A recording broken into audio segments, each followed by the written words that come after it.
প্রিয় শিক্ষার্থীরা, আশা করি সবাই তোমরা ভালো আছো আল্লাহ পাকের রহমতে।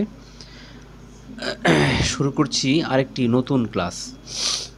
আশা করছি আজকের ক্লাসটিও তোমরা যদি মনোযোগ দিয়ে দেখো তাহলে তোমাদের কিছুটা হলেও উপকার হবে। আজকে আমরা ধারাবাহিক যে অ্যাক্টিভ থেকে প্যাসিভ আমরা শিখতেছিলাম, তারই ধারাবাহিকতা আজকে কিছু ব্যতিক্রমী প্র্যাকটিস নিয়ে আমরা হাজির হয়েছি। তবে বলে রাখি, আমরা কিন্তু পূর্বের ক্লাসগুলো না দেখলে আজকের ক্লাসটা আমরা ভালো বুঝতে পারবো না, কেমন? এই জন্যে অ্যাক্টিভ প্যাসিভ নিয়ে অলরেডি আমি কয়েকটি ক্লাস আপলোড করেছিলাম, তো সেই ক্লাসগুলোর লিঙ্ক এই ক্লাসের ডেসক্রিপশন বক্সে দেওয়া থাকবে। সেই ক্লাসগুলো আগে দেখে আসলে তারপর এটা দেখলে বেনিফিট হবে, কেমন? তো আমরা আজকে অ্যাক্টিভ থেকে প্যাসিভের কিছু ব্যতিক্রমী সেন্টেন্স প্র্যাকটিস করতে যাচ্ছি। ওকে, তো প্রথমে আমরা দেখি ইম্পারেটিভ সেন্টেন্সের প্যাসিভ সেন্টেন্স, কেমন? মাঝে মাঝে আমাদের বাক্যগুলোর মধ্যে ইম্পারেটিভ সেন্টেন্স আসবে। আমরা জানি যে ইম্পারেটিভ সেন্টেন্স হলো সেই বাক্যগুলো যে বাক্যগুলো দ্বারা আদেশ, উপদেশ, অনুরোধ, নিষেধ প্রকাশ পায়, কেমন? প্রস্তাব প্রকাশ পেতে পারে। এই বাক্যগুলো চেনার একটা বিশেষ উপায় রয়েছে, যেমন আমরা একটু দেখি। এই বাক্যগুলোর মধ্যে সাবজেক্ট থাকে না, অর্থাৎ বাক্যের প্রথমে ইউ লুকায়িত অবস্থায় থাকে, এবং এই বাক্যগুলো প্রিন্সিপাল ভার্ব বা মেইন ভার্ব দ্বারা শুরু হয়, এবং যে অর্থগত আমরা বিবেচনা করি তাহলে এর দ্বারা উপদেশ হতে পারে, আদেশ হতে পারে, অনুরোধ, নিষেধ, প্রস্তাব ইত্যাদি প্রকাশ পেতে পারে। আমরা কিছু উদাহরণ দেওয়ার চেষ্টা করছি। আমরা স্ক্রিনটা একটু বড় করে দিই।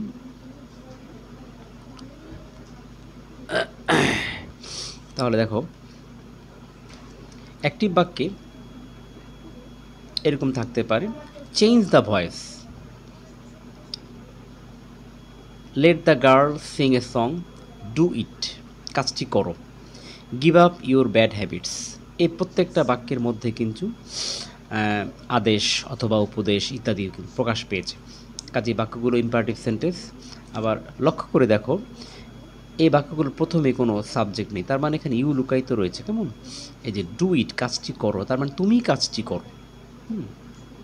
Give up your bad habit, এরকম প্রতিটা বাক্যই প্রথমে সাবজেক্ট নেই এবং যে ভার্ব দ্বারা শুরু হয়েছে, এবং অর্থগতভাবে এটা আদেশ, উপদেশ ইত্যাদি প্রকাশ পাবে। অ্যাক্টিভ থেকে প্যাসিভ করার আমাদের পূর্বের ক্লাসে আমরা অলরেডি বুঝতে পেরেছিলাম যে একটি অন্যতম যে একটি আমাদের সূত্র ছিল, সেটা হলো আমরা বি ভার্ব ব্যবহার করেছিলাম, এবং তার সাথে আমাদের ভার্বের পাস্ট পার্টিসিপল ফর্ম ব্যবহার করতে হয়েছে। এক্ষেত্রেও কিন্তু আমরা বি ইউজ করব, কেমন? কাজে আমরা বলতে পারি প্রতিটা বাক্যে আমরা বি নিয়ে আসব এবং ভার্ব থ্রি ফর্ম নিয়ে আসব। তাহলে খেয়াল করো, চেঞ্জ দ্য ভয়েস, এই বাক্যগুলো লেট দ্বারা শুরু করা হয়। লেট মানে যেহেতু বলা, দেওয়া ইত্যাদি, তাহলে আমরা লেট দ্বারা শুরু করলাম। লেটের পরে নিয়ম মাফিক আমাদের যেই অবজেক্টটি চলে এসেছিল, তাহলে লেট দ্য ভয়েস, এখানে the voice object, let the voice, আমরা বি নিয়ে আসছি এবং চেঞ্জের পাস্ট পার্টিসিপল ফর্ম হিসেবে চেঞ্জড ব্যবহার করা হয়েছে। ঠিক সেম এভাবেই ডু ইট, তো লেট বসেছে এবং লেট ইট বি যোগে এবং ডু এর পাস্ট পার্টিসিপল ফর্ম ডান বসেছে। এই বাক্যগুলো আরেকটু ব্যতিক্রম নিয়মে করা যায়, যেমন এই বাক্য আমরা দেখিয়েছি, give up your bad habits. এখানে লেট দিয়ে যেমন করা হয়েছে, আরেকটি বিকল্প নিয়ম দেওয়া আছে, এভাবেও করা যেতে পারে। ইউ আর রিকোয়েস্টেড বা ইউ আর টোল্ড ইত্যাদি বলা যায়, কেমন? You are told to give up your bad habits, এভাবেও করা যেতে পারে, ঠিক আছে? তো আসলে এই ইম্পারেটিভ সেন্টেন্স কখনো কখনো আসে, এই জন্য আমরা একটু বেশি আলোচনা করলাম না। আমরা এবার দেখি অন্য ব্যতিক্রমী সেন্টেন্স কী আসতে পারে। এবার হলো ইন্টারোগেটিভ সেন্টেন্স। কেমন? ইন্টারোগেটিভ সেন্টেন্স মানে হলো প্রশ্নবোধক বাক্য। কেমন? মাঝে মাঝে আমাদের সেন্টেন্সগুলোর মধ্যে প্রশ্নবোধক বাক্য আসতে পারে। আমরা দেখি, যেমন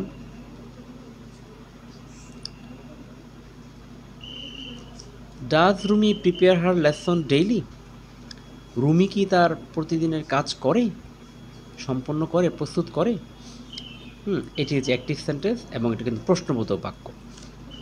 আবার এই বাক্যটি লক্ষ্য করো, ওয়াজ হি সিঙ্গিং আ সং ইয়েস্টারডে? সে কি গতকাল একটি গান গাচ্ছিল? এইগুলো কিন্তু ইন্টারোগেটিভ সেন্টেন্সের অ্যাক্টিভ সেন্টেন্স। এগুলো প্যাসিভ করতে এখানে করে দেওয়া আছে। তো এখানে সমাধানটা দেওয়া আছে, আমরা এগুলো একটু বিস্তারিত আলোচনা করি, তাহলেই আমাদের ক্লিয়ার হবে। এক্ষেত্রে আমাদের পূর্বে নিয়মগুলি কাজ করবে। ভয়ের কিছু নেই এবং ব্যতিক্রম কিছু না, সব একই। প্রথমে আমরা আগের মতোই প্রথমে বাক্যটি কী করব, আমরা অবজেক্ট যে আমরা ফাইন্ড আউট করেছিলাম সেই নিয়মে আমরা অগ্রসর হব। অর্থাৎ পূর্বে নিয়মের মতোই বাক্যটিকে আমরা প্যাসিভ করব এবং তারপর শুধু যেটা কাজটা করতে হবে আমাদের, এই অক্সিলারি ভার্ব যে থাকবে তাকে বাক্যের প্রথমে আমরা নিয়ে আসব। কেননা বাক্যটাকে আমাদের প্রশ্ন করতে হবে। আমরা সিম্পল নিয়মেই প্রথমে বাক্যটাকে প্যাসিভ করব এবং করার পর শুধু অক্সিলারি ভার্বটা সামনে চলে আসবে। জাস্ট এই আমরা একটা উদাহরণ দিচ্ছি, তোমরা একটু মনোযোগ দিয়ে লক্ষ্য করো। যেমন যদি আমরা বলি, did you receive my letter? তুমি কি আমার চিঠিটি পেয়েছিলে? Did you receive my letter? এখন এই বাক্যের প্যাসিভটা কি হচ্ছে আমরা একটু পরে দেখছি। তার আগে আমরা একটা বাক্যটাকে সহজ করার জন্যে আমরা দুটা বাক্য এখানে বাড়তি অ্যাড করছি। যেমন এই প্রশ্নবোধক বাক্যটাকে আমরা প্রথমেই অ্যাসার্টিভ বাক্য করে নেব, অর্থাৎ এটাকে আমরা প্রথমে সরল বাক্যে রূপান্তর করব।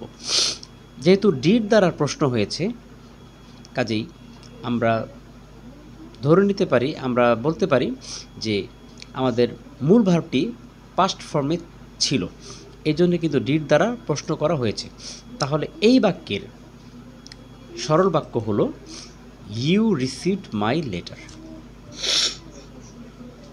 আশা করি তোমরা বুঝতে পেরেছ। ডিড দ্বারা প্রশ্ন হয়েছে, কাজে এখানে রিসিভড হয়েছে। এই প্রশ্নবোধক বাক্যটির সরল বাক্য হলো ইউ রিসিভড মাই লেটার। এবার আমরা কি করব, এখন এই বাক্যটাকে আমরা এবার প্যাসিভ করব। তো নিয়ম মাফিক আমাদের কি করতে হবে, অবজেক্টকে সাবজেক্ট বানাতে হবে। তাহলে আমরা জানি ভার্বের পর অবজেক্ট থাকে, আমরা মাই লেটারকে প্রথমে সাবজেক্ট করে দেব। দেখো মাই লেটার, তারপরে যেহেতু আমাদের রিসিভড এখানে পাস্ট ফর্মে রয়েছে, আমাদের বি ভার্ব হিসেবে ওয়াজ বা ওয়্যার আসবে। এখানে ওয়াজ বসানো হয়েছে কারণ মাই লেটার। ভার্বের পাস্ট পার্টিসিপাল ফর্ম রিসিভড ব্যবহার করা হয়েছে এবং সবার শেষে বাই ইউ। আমাদের কিন্তু কাজ মোটামুটি হয়ে গিয়েছে, শুধু এখন কি করতে হবে, ছোট্ট একটু কাজ করা লাগবে। তা হলো এই যে ওয়াজ যে রয়েছে বি ভার্বটি, এই ওয়াজকে আমাদের বাক্যের প্রথমে নিয়ে আসতে হবে। এই ওয়াজটাকে বাক্যের প্রথমে নিয়ে আসতে হবে। তাহলে আমাদের এই যে বাক্যটি did you receive my letter, এই বাক্যটির প্যাসিভ সেন্টেন্স যদি আমরা করি তাহলে এটা হবে just was my letter receive by you. এখানে দুইটা বাক্য এখানে খসড়া হিসেবে করে দেওয়ানো হয়েছে তোমাদের একটু সুবিধার্থে। পরীক্ষায় কিন্তু এমন করতে হবে না, হ্যাঁ, পরীক্ষায় আমাদের শুধু উত্তরটি কিন্তু লিখতে হবে। আমরা আরও দুই একটা বাক্য দেখি, তাহলে তোমাদের আরেকটু ক্লিয়ার হবে। লক্ষ্য করো ভালো করে, have you prepare your lesson? তুমি কি তোমার কাজ শেষ করেছো? এখন বাক্যটাকে আমরা প্রথমে কি করব, বাক্যটা প্রথমে আমরা সরল বাক্যে রূপান্তর করে নেব। তাহলে সরল বাক্যের প্রথমেই আমরা রূপান্তর করে নিই, you have prepared your lesson. Have যেহেতু অক্সিলারি ভার্ব, ভিতরে চলে আসলো, you have prepared your lesson. এবার আমরা কি করব, এই বাক্যটিকে প্যাসিভ করব। তাহলে আমরা জানি ভার্বের পরেই অবজেক্ট থাকে, তাহলে ইউর লেসনকে প্রথমে নিয়ে আসতে হবে। দেখো ইউর লেসন, এখন কিন্তু হ্যাজ বিন বসেছে। আমরা জানি হ্যাভ এবং হ্যাজ একই বরাবর, কেমন পার্সন ভেদে কখনো হ্যাভ হয় কখনো হ্যাজ হয়। তাহলে এখানে তখন বাক্যে কিন্তু ছিল ইউ, এই জন্য কিন্তু আমাদের হ্যাভ বসেছিল, কিন্তু এখন কিন্তু আমাদের সাবজেক্ট হিসাবে ইউর লেসন, এই জন্য এখন হ্যাজ বিন। প্যাসিভ করার সময় বিন চলে এসেছে, হ্যাঁ বিভার বিষয়ে বিন চলে এসেছে এবং তারপর প্রিপেয়ার্ড আছে এবং সবার শেষে বাই ইউ। এখন আমাদের কী করা লাগবে, এখন আমাদের এই যে হ্যাজ, এই যে অক্সিলারি ভার্ব আছে, তাকে বাক্যের প্রথমে নিয়ে আসলে বাক্যটা আমাদের হয়ে গেল প্যাসিভ সেন্টেন্স।